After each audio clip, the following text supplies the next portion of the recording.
அனைவருக்கும் இனிய வணக்கம்.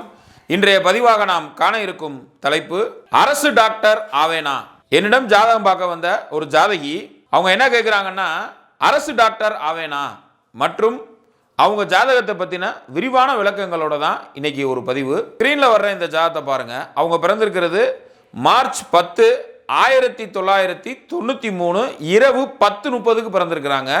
லக்னமாக வந்திருக்கிறது துலா லக்னம், ராசி கன்னி ராசி, நட்சத்திரம் சித்திர நட்சத்திரத்தில் பிறந்திருக்காங்க. லக்னத்துக்கு 12ஆம் இடத்துல குரு பகவான் வக்ரம் பெற்று சந்திரனோடு இணைவு, 2ஆம் இடத்துல ராகு, 8ஆம் இடத்துல கேது, விருச்சகத்தில் ராகு, ரிஷபத்தில் கேது, கும்பத்தில் சனி பகவான் மூலத்திரிகோண பலம் பெற்று சூரிய பகவான் மற்றும் வக்ரம் பெற்ற புதன் இருக்கிறார்.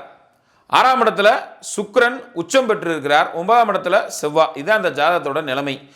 அரசாங்கத்துறையில் ஒருத்தவங்க வேலை பார்க்கணும்னாலே அவங்களுக்கு சூரியன் ஸ்ட்ராங்காக இருக்கணும், சிம்ம ராசி நல்லா இருக்கணும். சிம்ம ராசியும் சூரிய பகவானும் நல்லா இருந்தால் தான் அவங்க அரசாங்கத்தில் போய் அரசாங்கத்தில் கை நீட்டி சம்பளம் வாங்க முடியும். சரிங்களா?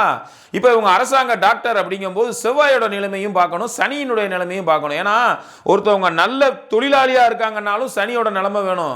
ஒருத்தவங்க நல்ல முதலாளியாக இருக்காங்க, அவங்களுக்கு கீழே தொழிலாளிகள் நல்லா வேலை பார்க்குறாங்களா அப்படிங்கிறதையும் நம்ம சனி பகவானை வச்சு தான் பார்க்கணும். அதனால் சனி பகவானுடைய வலு கண்டிப்பான முறையில் தேவை.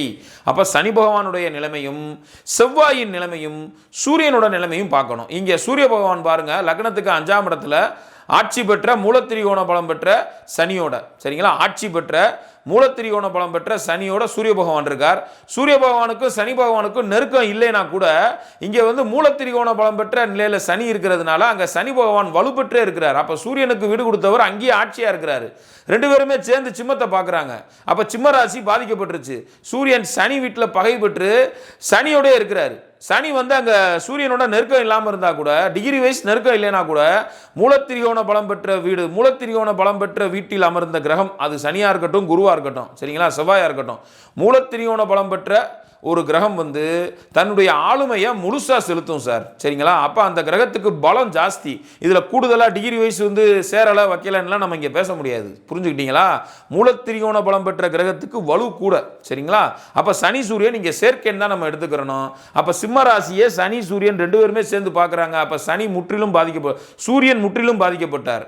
சனி ஆட்சியாகி சூரியனோட இருக்கிறாருன்னா இருள் கிரகம் வெளிச்ச கிரகத்தோட சேரும்போது வெளிச்ச கிரகத்துக்கு தான் பிரச்சனை வருமே ஒழிய இருள் கிரகத்துக்கு பிரச்சனை இல்லை. புரிஞ்சுக்கிட்டீங்களா?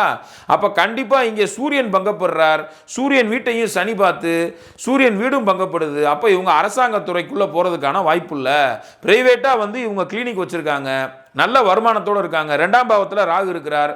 சனி பகவான் செவ்வாயின் சாரத்தில் இருக்கிறார். சனி பகவானை பாருங்க, ஆட்சி பெற்று செவ்வாயோட சாரத்தில் இருக்கிறார். சூரியனோட நெருக்கமா இல்லை, தள்ளித்தான் இருக்கிறார். சனிக்கு சூரியனோட நெருங்கலை. சனி தான் அங்கே பலமா இருக்கிறார். ஏன்னா அந்த வீட்டுக்கு சனி தான் ராஜா. கும்பத்தில் சனி இருந்தார்னா, சரிங்களா, சூரியனே அங்கே இருந்தா கூட அந்த வீட்டுக்கு ராஜா சனி தான் சார்.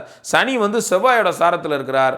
லக்னத்துக்கு 2, 10ஆம் இடங்களோடு சூரியன் செவ்வாய் சுபர்கள் தொடர்புல இருக்கணும் முதல்ல. சரிங்களா? லக்னத்துக்கு 2, 10ஆம் இடங்களோடு சூரியன் செவ்வாய் சுபர்கள் தொடர்புல, குரு தொடர்புலையோ சுக்கிரன் தொடர்புலையோ பூர்ண சந்திரன் தொடர்புலையோ இருந்தால் தான் அவங்க அரசாங்க துறைக்குள்ள போய் டாக்டரா இருக்க முடியும். சரிங்களா? அதனை அடுத்து சனி பகவானோட நிலையும் பார்க்கணும். இங்கே சனி பகவான் செவ்வாயின் சாரத்தில் இருக்கிறார். 2ஆம் இடத்துல ராகு உட்கார்ந்துருக்கிறார்.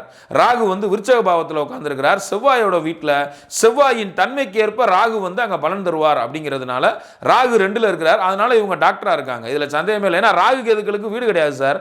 அப்ப ராகு செவ்வாய் வீட்டில் இருக்கிறாருன்னா செவ்வாயோட தன்மைக்கு ஏற்ப தான் அங்கே ராகு செயல்படுவார். அப்ப 2ஆம் பாவம் செவ்வாயோட வீடா இருக்கிறதுனால இவங்களுக்கு வருமானம் வர்றதே மருத்துவம் சார்ந்த துறைகள்ல இருந்து வரணுங்கிற மாதிரியான விதியில தான் இவங்க இருக்காங்க.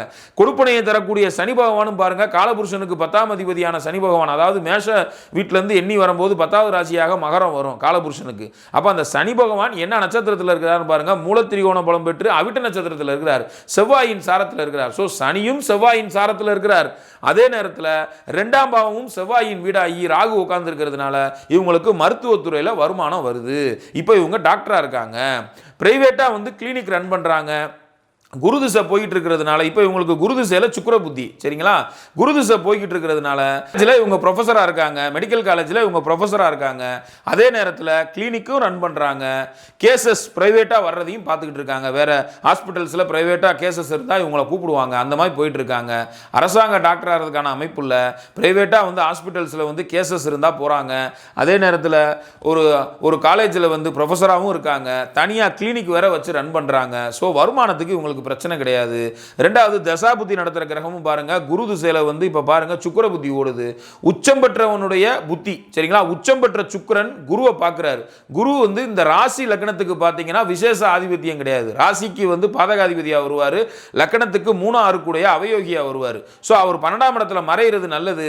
வக்ரமா இருக்கிறார், புதனும் வக்ரமா இருக்கிறார். வக்ரம் பெற்ற குரு வக்கரம் பெற்ற புதனோட வீட்டில் இருக்கிறார். அப்போ குரு வந்து யோகமாக தான் செயல்படுவார், இங்கே தோஷமாக செயல்பட மாட்டார். குரு என்னதான் வக்கரமாக இருந்தாலுமே வக்கரம் பெற்ற புதனோட வீட்டில் இருக்கிறதுனால குரு இங்கே யோகமாக தான் செயல்படுவார். அது மட்டும் இல்லாமல் லக்னாதிபதி உச்சமாகி அந்த குருவை பார்க்குறார். அப்போ இந்த குரு திசையில் சுக்கிர புத்தி இந்த ஜாதத்துக்கு நல்ல பலன் தான் தரும். ஏன்னா குருவும் சுக்கிரனும் எதிர்த்தன்மை உள்ள கிரகங்கள். இதில் வந்து குரு வக்ரம் ஆயிட்டார், சுக்கிரன் நேர்கதியில் இருக்கிறார், ஆனால் குரு வக்ரமாயிட்டார். அப்படிங்கிறதுனால இந்த குரு திசை சுக்கிர புத்தி இவங்களுக்கு நல்ல பலன் தான் தரும். ஆனால் இவங்களை கண்டிப்பான முறையில் இருக்கிற லெவலில் இவங்க நல்ல வீட்டுக்காரர் மாமனார் மாமியாரோட நல்லபடியாக வாழணுன்ற ஒரு கொடுப்பனையில் நல்ல கையில் வந்து ஒரு பொம்பளை பிள்ளை இருக்குது, அடுத்து வந்து ஒரு பொம்பளை பிள்ளை பிறக்க போது, இவங்க மாசமாக இருக்காங்க. ஸோ எல்லாமே வந்து இவங்களுக்கு சாதகமாக தான் இருக்குது. ஆனால் எதுவுமே வந்து பார்த்தீங்கன்னா இவங்களுடைய எதிர்பார்ப்புக்கு ஒப்புதலாக இருக்கானா இல்லை. ஏன் எதிர்பார்ப்புக்கு ஒப்புதலாக இல்லாமல் இருக்குன்னா 3 6 கூடிய அவயோகியோட திசையை அதே நேரத்தில் ராசிக்கு பாதகாதிபதியோட திசையை சந்திக்கிறதுனால தலவாழ இலை போட்டு, நல்லா கேளுங்க சார், தலவாழ இலை போட்டு சாப்பாடு இருக்கு, நல்லா சாப்பிட்றாங்க, அதுலலாம் பிரச்சனை இல்லை.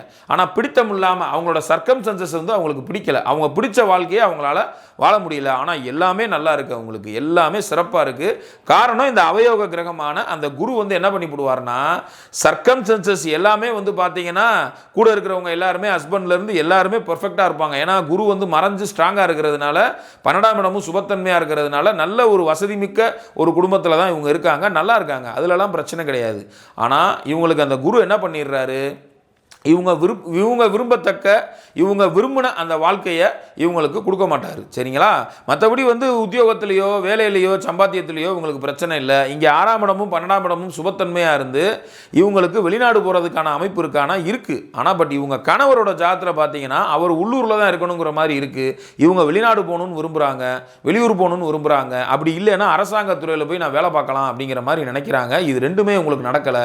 உள்ளூர்லேயே தான் இருக்காங்க, ராமநாதபுரத்துலேயே தான் இருக்காங்க, வருமானம் பார்த்துக்கிட்டு இருக்காங்க, சம்பாரிச்சுக்கிட்டு இருக்காங்க.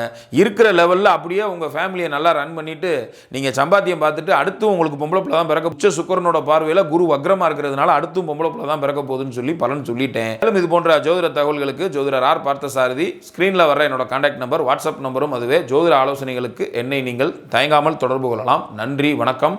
சேனல் பிடிச்சிருந்தா லைக் பண்ணுங்கள், ஷேர் பண்ணுங்கள், சப்ஸ்கிரைப் பண்ணுங்கள். நன்றி, வணக்கம்.